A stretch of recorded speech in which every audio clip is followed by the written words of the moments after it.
প্রথমে আমরা দেখব ব্রেসেনহ্যাম লাইন অ্যালগরিদম। তো এই অ্যালগরিদমের দুইটা কোঅর্ডিনেট দেওয়া থাকে, একটা হচ্ছে স্টার্টিং কোঅর্ডিনেট আর একটা হচ্ছে এন্ডিং কোঅর্ডিনেট। তো স্টার্টিং কোঅর্ডিনেটটা হলো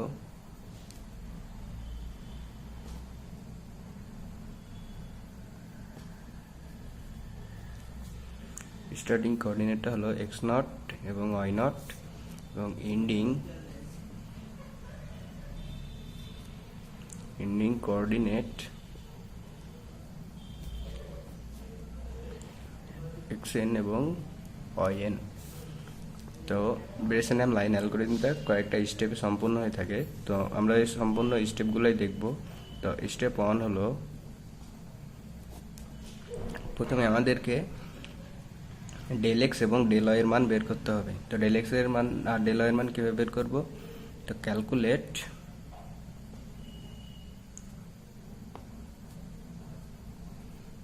del x and del y. তো হচ্ছে del x equal to xn minus x0, del y equal to yn minus y0।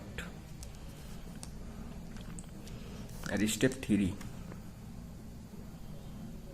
তাহলে আমাদেরকে প্রথম স্টেপেই ডেল এক্স এর মান বের করতে হবে এবং হচ্ছে ডেল ওয়াই এর মান বের করতে হবে।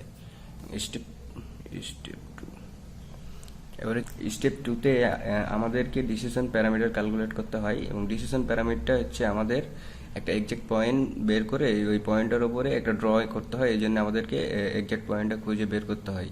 এক্সাক্ট পয়েন্টটা বের করার জন্য একটা সূত্রই রয়েছে। সূত্রটা হচ্ছে pk equal to 2 del Y minus del x. এটা হচ্ছে আমাদের স্টেপ 3।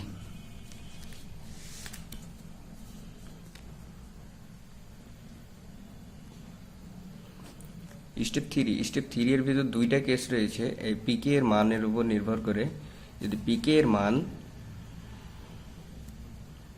মান যদি 0 থেকে ছোট হয় তখন হচ্ছে একটা কেস, আর পিকে এর মান, এটা হচ্ছে 1 নম্বর কেস। আর 2 নম্বর কেস হচ্ছে পিকে এর মান যদি 0 থেকে বড় অথবা সমান হয় তখন হচ্ছে আরেকটা কেস।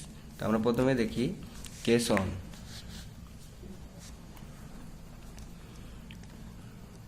কেস 1,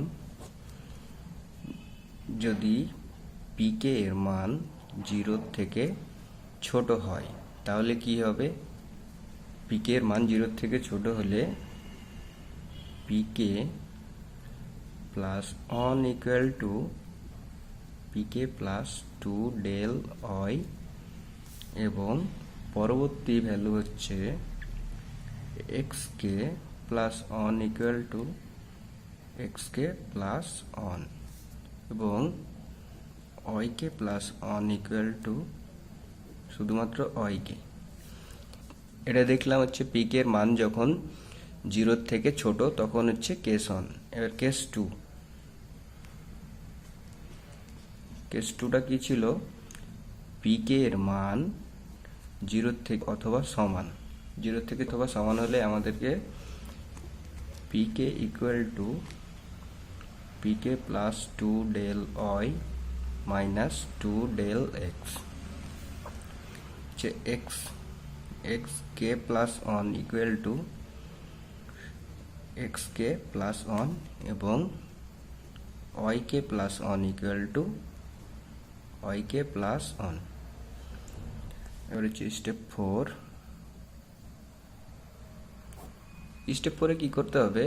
আমরা যতক্ষণ পর্যন্ত এন্ডিং পয়েন্টটা না পাবো ততক্ষণ পর্যন্ত আমাদের এই কেস 1 এবং কেস 2 সবসময় রিপিট হতে থাকবে।